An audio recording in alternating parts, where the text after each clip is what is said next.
Is it a win that can potentially kickstart us to going somewhere, or do you think we're there already? No, it's a win that'll potentially kickstart us, definitely. If we came away with a loss yesterday, there would have been a bit of pressure on the whole squad and management.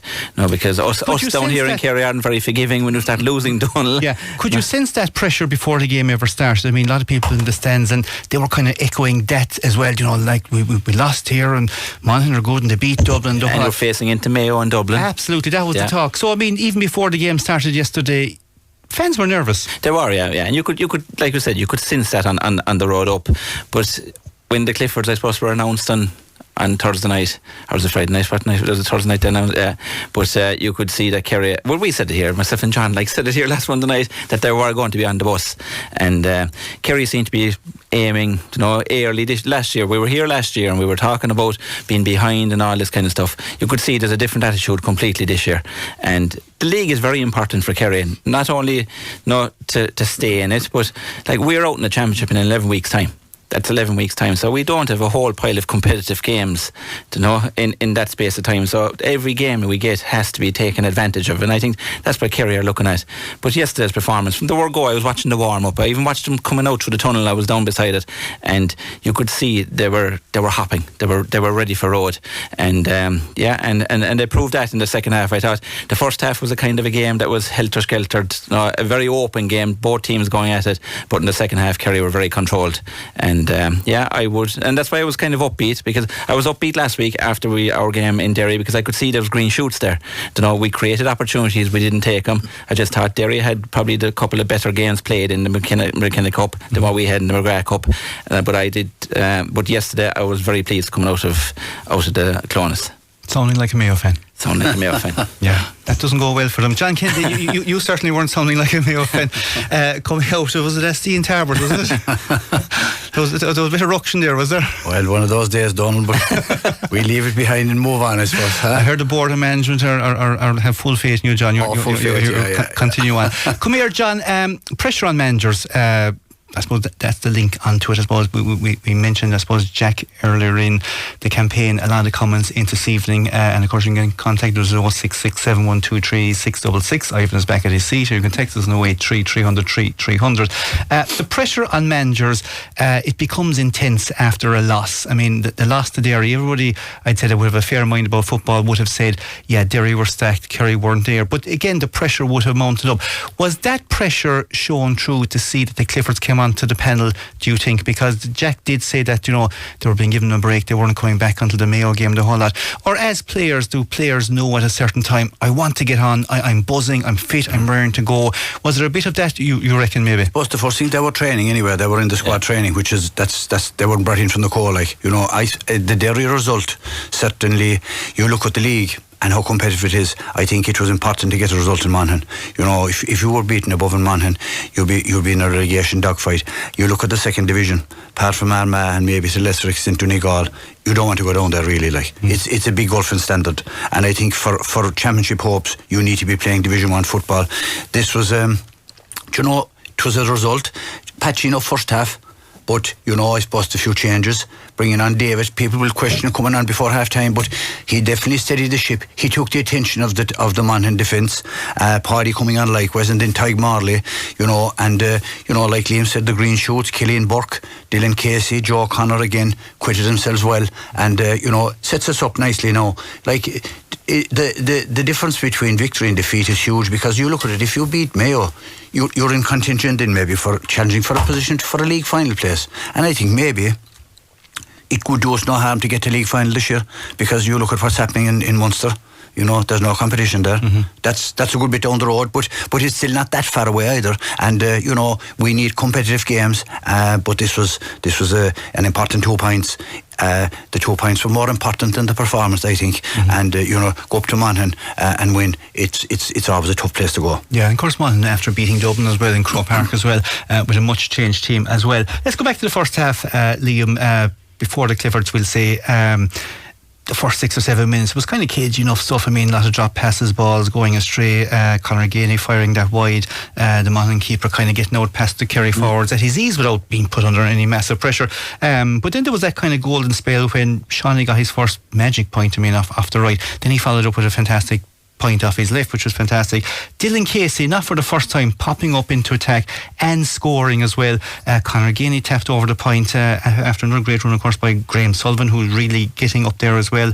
And that was like 5 points in a row. Kerry really playing well, but as a side to that, we were still fairly open in the defence, weren't we? Very open, yeah. Defensively, it took us a while to get the grips because this young guy, Stephen O'Halloran, and Ryan O'Toole was the cornerback. He's the guy that got the goal. Positions meant nothing yesterday in the game in the first half. And every time the Monaghan guys got the ball, they dipped the shoulder, they went at us, and it was a game where there was a lot of one-on-one stuff going on. So when you were beating your own man, you were creating space, and they were taking at the gaps, and we struggled for a while with it. I think Shane Ryan pulled off 2 great saves in the first half. The first save, I think, was in the 15th minute, and I suppose within 40 seconds Ryan O'Toole had the ball in the back of the net after, and it was just unfortunate because after the save we went down and Cillian Burke had a great chance one-on-one with the goalkeeper, but the underfoot conditions kind of got away from him, and Monaghan came down and hit the back of the net. But yeah, it was very enjoyable to watch it. As a neutral, I'd say it would have been enjoyable, but we were kind of pulling our hair out small. Going back now, like that football that you're describing, that's the football fans like to see. This kind of free-flowing, kick it, let's go open and a chase. But John Kennedy, in the real world, that isn't going to be the football come championship. I mean, nobody's going to get that much space. Kerry not going to score 5 points on a trot and then hand the ball over to Monaghan for the next 10 minutes and say, listen, have a run at us. It's going to be much more structured. So is Jack looking at players that can adapt to the directions of gameplay, or is he looking at these kind of players saying, yeah, I need an X factor somewhere as well, and I can find an X factor maybe in some open play? Yeah, that's like it was man and man yesterday. There was no swarm defence, and it was made easy while it was a tough battle up there. You had, when you beat your man, you were on, and like that's why there were so many chances on both sides. A worry was our defence, but I think they addressed it at half time.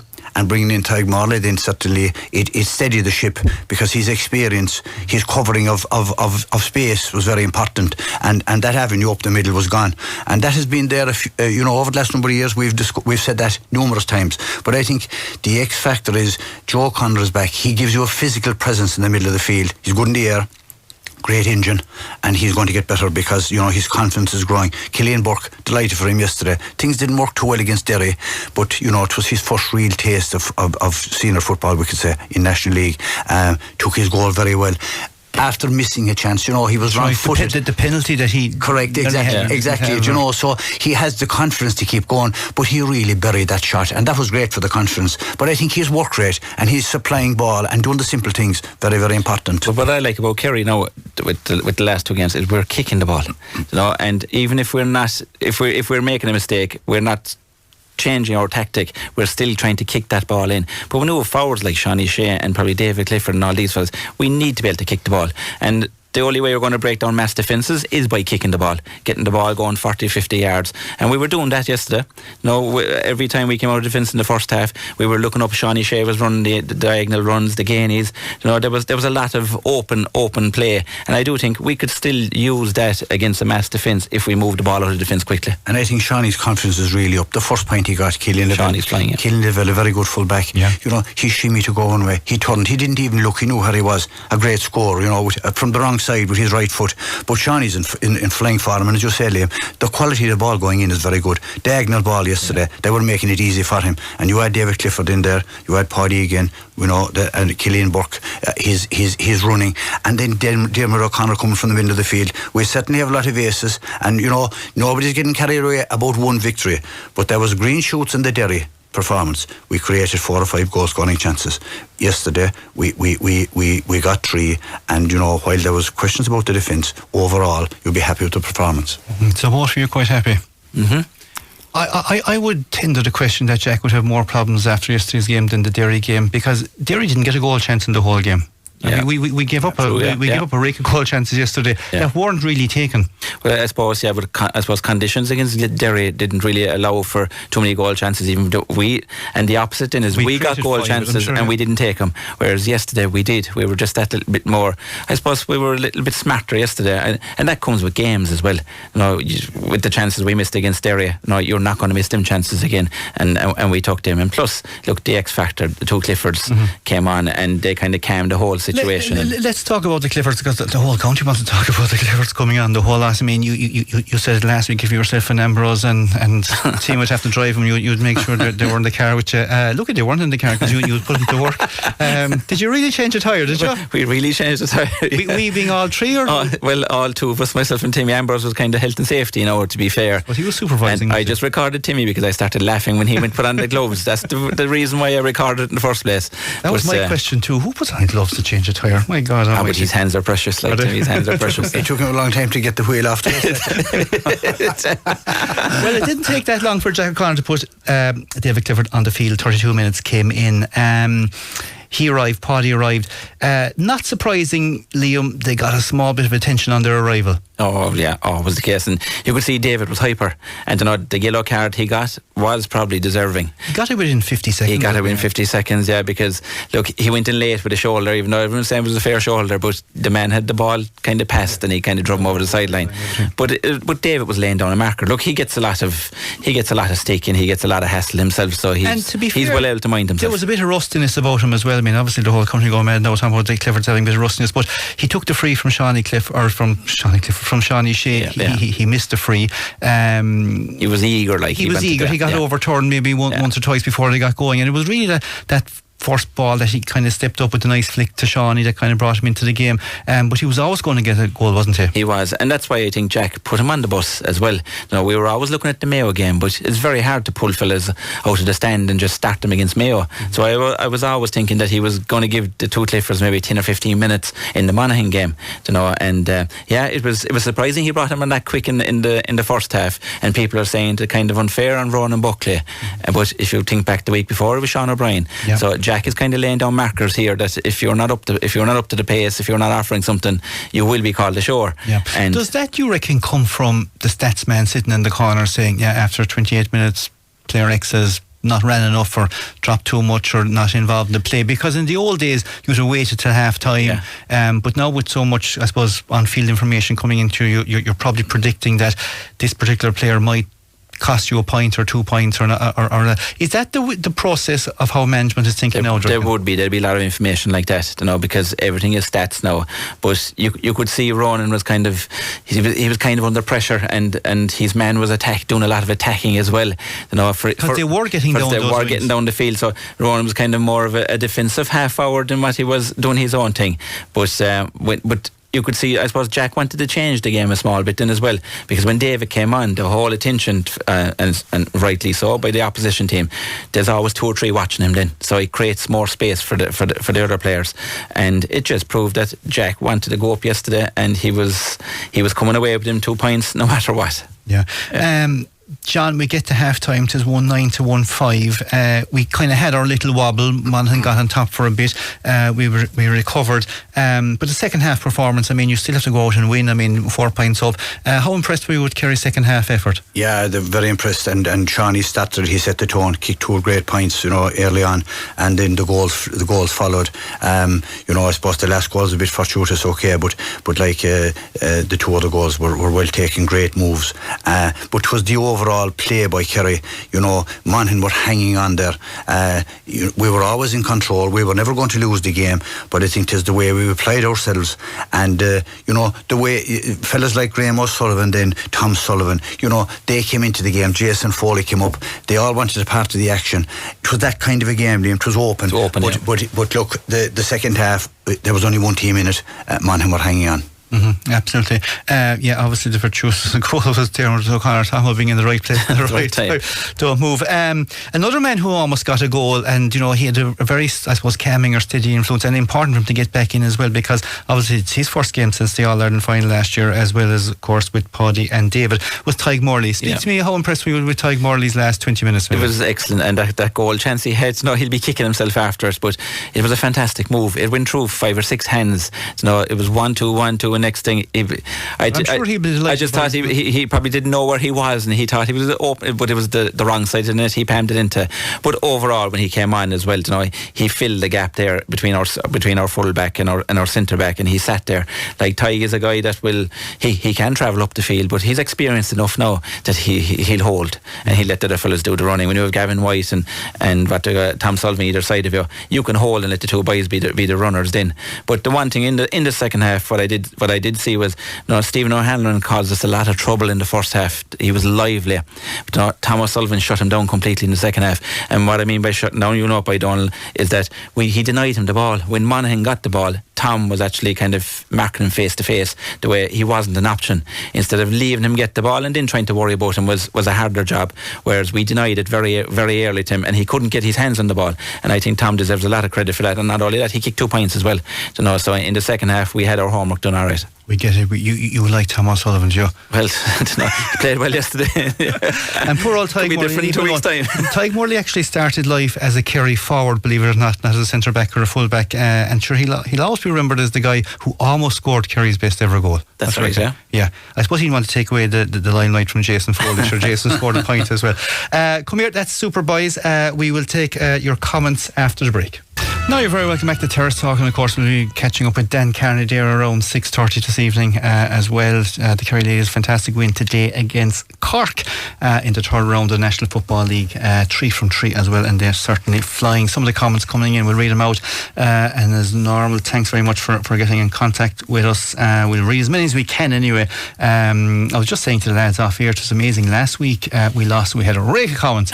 This week we won. We're kind of down a few, so I suppose after winning, I suppose there's much to be giving out about. Now, Donal, Kerry were outstanding yesterday, but maybe Monaghan were built up too much after their win over Dublin. Liam, I presume that's probably fair enough. That's fair enough, yeah. And look, I do think Dublin are probably in the same situation where we were last year. Yeah. You could see there. Against Mayo, what have they done? They're a bit leggy as well, yeah, but they'll be improving. Yeah, congratulations to Kerry from a Monaghan fan. It was great to see so many players after the game taking pictures with kids.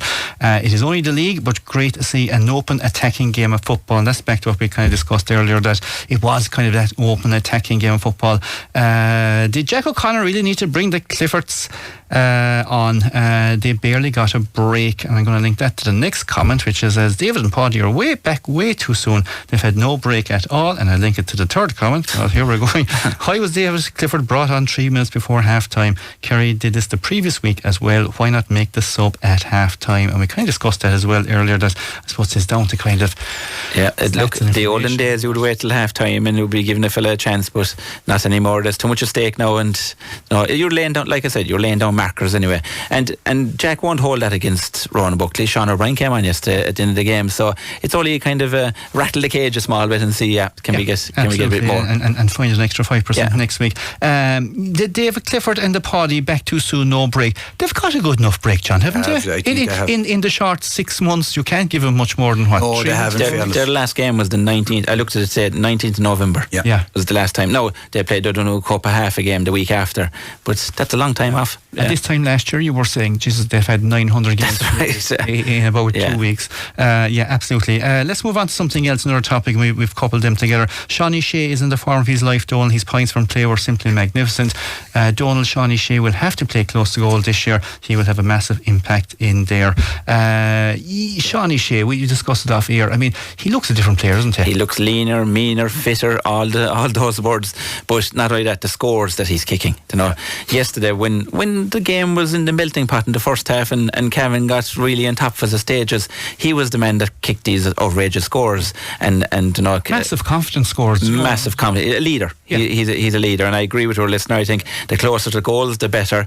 But at the way he's playing and at the fitness he has, he's definitely an option if you wanted to bring him out around the middle of the field as well. Yeah, absolutely.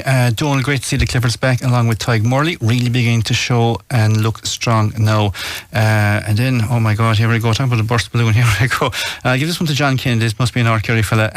Not sure where all this positive stuff is coming from, lads. Our defence was open far too many times. Gavin White was turned over continuously trying to break out, and were it not for Shane Ryan and a brilliant block by Paul Murphy, we could have been in real trouble. We kind of tipped on that. It was that kind of open stuff. That's the kind of stuff that would worry Jack, I presume. Oh, there's no question. We discussed that. Look, they had 3 goal scoring chances. 2 great saves by Shane Ryan. But look, it's the league is about building and it's about improving, and we'll compliment them on their level of fitness, how sharp they're looking. But there's very little ball played. The McGrath Cup was probably it didn't do any good for us, really. Maybe the final against Cork, but look, it's a different level. I think nobody's getting carried away. Of course, Jack will look at that. I think he addressed it at half time. Second half was much better. And it's always good to have something to work on. But Tyg Morley coming back will make a big difference, because he's the anchor man. And certainly, look, it's there's huge positives there. But it's not the finished article by any means. Only round 2 of the league too. I mean, Monaghan are not the same level as Derry. This is one comment. In Derry's destruction of Tyrone shows that they mean business. So a loss to them last week, probably not all that bad without our full team. That's probably a fair comment, isn't it? And if you're listening to Mickey Hart's interviews, he's going for it. Yeah. He's going for it. He wants momentum. Winning managers, John.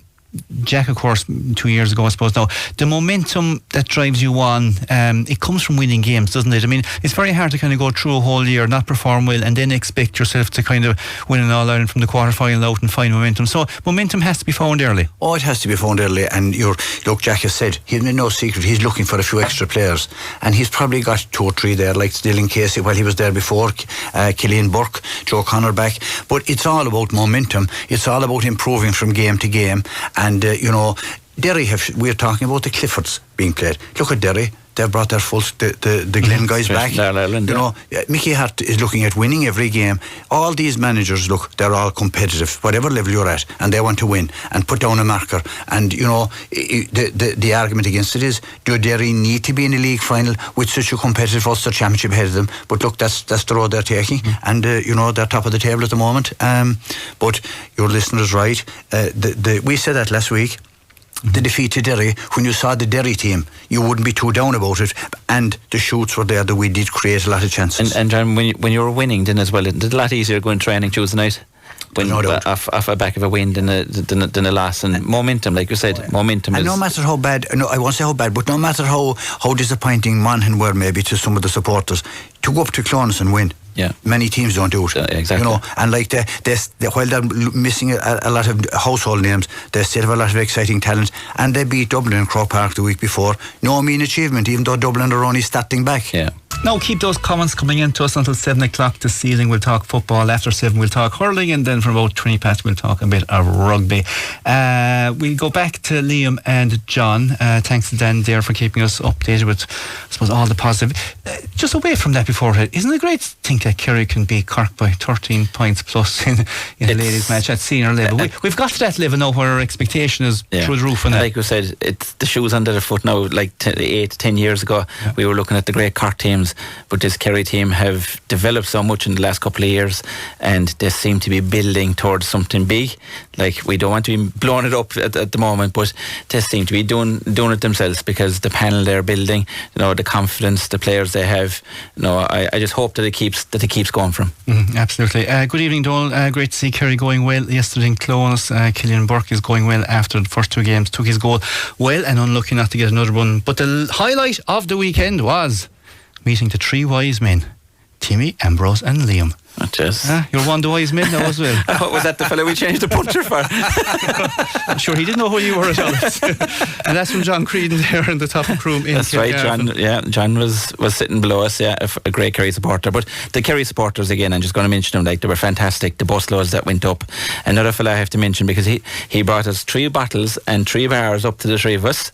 Right. His birthday's tomorrow. Dennis Downey, as he knows himself, as he calls himself, Kerry's #1 supporter. But no, they're a fantastic bunch. They travel the length and breadth of the country. Of course, they have a great weekend as well. But it's always great to see them and great to talk to them, and very knowledgeable people as well. You heard that, John? 3 bottles. They're the guys that tell us. They're the guys that tell us what to say. But fair play to Kerry supporters. It's a long haul up to Monaghan. It is, yeah. They continuously do it, and it's a great boost for the players as well. Yeah. When you see these guys when you're coming off the bus and they're around, you know, it's a great boost when you're away from home. And I saw it yesterday as well. Just before we finish up on that, the players when they came out, they spent a bit of time in the car park with the Kerry supporters. You know, so if there's anyone out there that weren't at the game yesterday and they want to spend a bit of time, it's their away games, because the Kerry players, the Kerry management really appreciate the effort. And you know, they came out, they took photographs, they signed autographs before they got on the buses, and you know, it was a nice thing to see. It's becoming part and parcel of it. No, absolutely. Hi Donal, good win for Kerry, and good to see Killian Burke and Joe O'Connor doing well, but no need to get too carried away. It's only one game, and that's Charles. You never walk alone, and I suppose Charles, you probably mourning yesterday after the Arsenal game 3-1. Tough defeat, tough loss. I think Ivan hasn't gone over it yet anyway. Donal, serious question. Do the panel know what's the story with Dan O'Donoghue and Donal O'Sullivan? No, you're looking at, we've got one of the 3 wise men here anyway.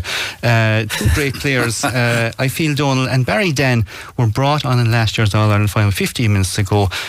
We'd have won that All-Ireland easily, and that's from Jamie in North Kerry. Dan O'Donoghue, great county championship. He must be carrying an injury. We were just talking about it, that we haven't. He must be kind of injured. He's still in there, but he is injured. But I do think Donal isn't in there for some reason. Donal isn't there. Donal was on the East Kerry panel last year. He was on the East Kerry panel last year, yeah. And a couple, like your listener said, played a couple of good league games last year. Never featured in the championship, which was kind of unusual. But I suppose things didn't fall his way. But I've no doubt we could see Donal again in the years to come. He's one of the great kickers in Kerry. He is, He was a great underage all the way up. Like, So that maybe he's carrying an injury, maybe he's out of favour at the moment. But in fairness to Jack, the door's always open, and fellas that have gone out have been brought back in, and that'll probably happen with the 2 lads again. Donal, Sean Hershon gave Kerry nothing yesterday. He let Monaghan pull and drag all day. That's Mike and Tralee around the corner. Please discuss. He did. It was kind of both ways, and we discussed this at half time yesterday. But I thought he left the game flow. He tried to leave it flow. Now conditions at times didn't allow it, but he left a couple of advantages. David's goal should have been a free over on the right hand side underneath the stand, but he left it flow and it went around the other side of the field, and next thing David got the goal. So I think personally, and we slag refs long enough, I think he had a top job. I thought he did very well. And he's the better of the referees in my opinion. He left the game flow. I thought, he kind of told players, man up, get on with it. For both sides. Get the ball going, get it moving. And he did yellow card what needed to be yellow carded, and he kind of stopped that as well. Another thing that kind of impressed me as well was the penalty very early on in the game when Killian Burke went in and he kind of went down on the whole lot. He didn't panic, he didn't give a penalty. Everybody was thinking, was it a free, was it a penalty, what was happening? Went in, discussed with his umpires, made his decision, and I didn't see anybody complaining about it. No complaint, and it going by television, he got the decision right. which is the most important thing. And that's what you want from a referee to get the important decisions. The big calls have to be got right, in fairness, and I thought he did a great game. But like, he showed fierce experience. He went in, he spoke to the lads inside, he got his spot on. Yeah, there was guys, you could see there was some guys in both sides looking for frees, and he was just telling them get up and get on with it for both teams. Compared to the week before with Joe McQuillan above, I thought Joe was kind of a bit off the mark for a lot of the calls. I thought Sean, and like I said, he's one of the better officials in my book. I thought he had a very good game. From a referee's point of view, the ref that lets it go, Liam, I know it's not in the rule book, but when you leave it go on both sides, and you make the calls on the big ones, but I think leaving it go, people like to see it, because if there's a bad tackle, it adds to the game. Don't we love hurling referees? They let everything go, let it go, move on, after you go. He says. Right, next one. Why was Jack in the stands yesterday, John Kennedy? There was a couple of shots of him in the stands, but I don't think he was actually in the stands. He was there for the Derry game as well. He was up in the box. He's done it before, in fairness. I've seen him doing it before, and it's something that a lot of managers are doing now. They're going up for a half. You get a good view when you're higher. Do you have much influence on a game when you're standing on a pitch side? Your eye level with him, then, So you do have a better view? No. You have a better view when you go up. You go up high. Yeah, definitely. But it's impossible to get. If you're trying to get something across to the corner back at the other side or the corner forward, how do you get it across? How do you get it across? The runner is gone now. So it's impossible, virtually impossible to do it. And I think that he was up there with Micheál, with Dermot Murphy, and he was coming down in contact with Micheál, and I think that's he has done it before, and I think he'll continue to do it, because you get a different view, and he was obviously speaking to the guys with the stats. looking at it last night, he had a word with those. So you're getting the picture in both sides. What's a manager looking at up there? I mean, obviously he's not watching the ball just moving around. Is he watching corner backs? Is he watching the play? He's watching the space where our defensively where we're letting too much space. Small things like that. Our forward running. You can, and it's like when we're up in the box down, you can see it. It's so obvious. To say that your corner forward is not running in the direction where he should be running, or our half forward is going too deep and he should be a bit. There's a lot of things you can see at a higher level than what you would see at ground level. And sometimes when the forwards, when they draw the players away to create space on the other side, it's not too obvious when you're down at ground level, but you can see it when you're up above. Yeah.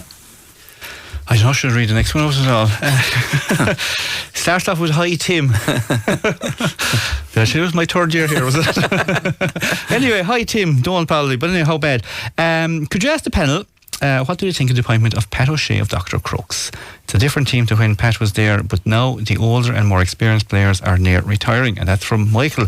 And I don't say he's a Legion fan or something, but it's, first of all, it's great to see inter-county manager with such much experience going back into the club, and obviously taking over Dr. Crooks is a big gig, and I'm sure Pat O'Shea didn't go back to Dr. Crooks just to train them and compete in Super League games. Yeah, probably one of the best coaching managers in my book that I've come across down through the years, and without a doubt, if you look, and we've myself and John discussed it during the week, if you look at the Crokes team at the moment on paper with the players, Kerry minors, all the way up to 20s and seniors, like they probably are one of the best clubs, teams on paper still.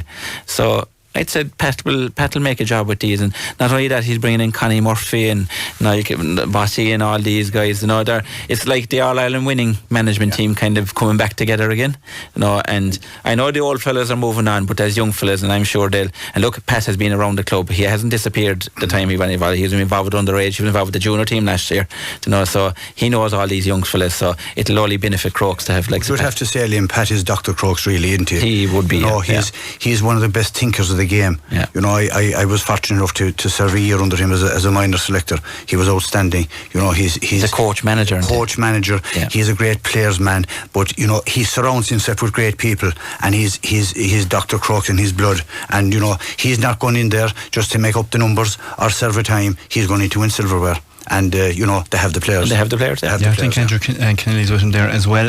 Donal, Dylan Casey, Graham Sullivan proving a real potent force on the counter-attack. Paul Murphy was outstanding. Still think we're in trouble in the wing-back areas. It seems to be something that's coming through. For the likes of Jack Liam going through the league, I mean, obviously he doesn't want to get the perfect six after round 2. I mean, obviously there's an awful lot of more challenges before he gets his perfect six. But how many of his perfect six has he found, maybe? Definitely, and like Dylan Casey is really holding his hand up. Like this is just an example of players who are on the fringe. If you bide your time and you get your chance, you take it. And Dylan, like last year, was tipping around, getting a few games here and there, but he really had the jersey now. I remember Dylan getting the chance to mark Aidan O'Shea in that championship game, and didn't end too well. I mean, O'Shea had more. But Dylan has improved so much this year that you would feel that if he got the chance with him again, it would be different. Yeah, experience. Because he is, you get hurt once, but you will learn from it. But Graham O'Sullivan, another guy who's really in the last couple of years, not only this year, has been outstanding. Half back line, I wouldn't worry a whole pile about it, because we have the personnel, but the half hours that we're meeting at the moment, there are a lot of speed teams now, like Monaghan. These guys have speedsters there, but Gavin White, Tom Sullivan, whether it'll be Paul Murphy, whether it'll be Brino Brediak, these guys, we will be able to fill in positions. I wouldn't panic too much for that. If you add in Tyg Marley and Brian O'Begley, with the 6 that was yesterday, your 6 will come from that 8. Exactly. I think. Yeah. Next comment in, Killian Burke plays with the youthful abandonment of a young player, but how long more will he be left to do this? He misplaced a few telling passes yesterday, which could be crucial come championship, but he has given us massive possibilities. I suppose that in a sense is a young lad getting on the team, playing away, playing wild. You got to let Killian do what Killian does. Yeah. Killian is a guy that'll put it on his toe. I love a Killian because he'll take his man on. He'll create space. He'll run at teams, and it proved it yesterday. He handled a world of ball. He worked very hard. He got his goal chance. Maybe another goal chance he could have, but he's one of these attacking forwards. I'm presuming the comment means that the commenter agrees that he's fantastic, but he's saying that with all that abandonment, will he be allowed to continue that? I mean, I think he will. I think he will. And I think when you put David and Paddy into that, then it's far easier to play, because they're going to draw so much attention. They're going to draw so much attention, and he's only going to get better. Yeah. I think he improved from the Derry game, and that goal and the way he did a lot of simple things. Of course, he gave a few missed passes.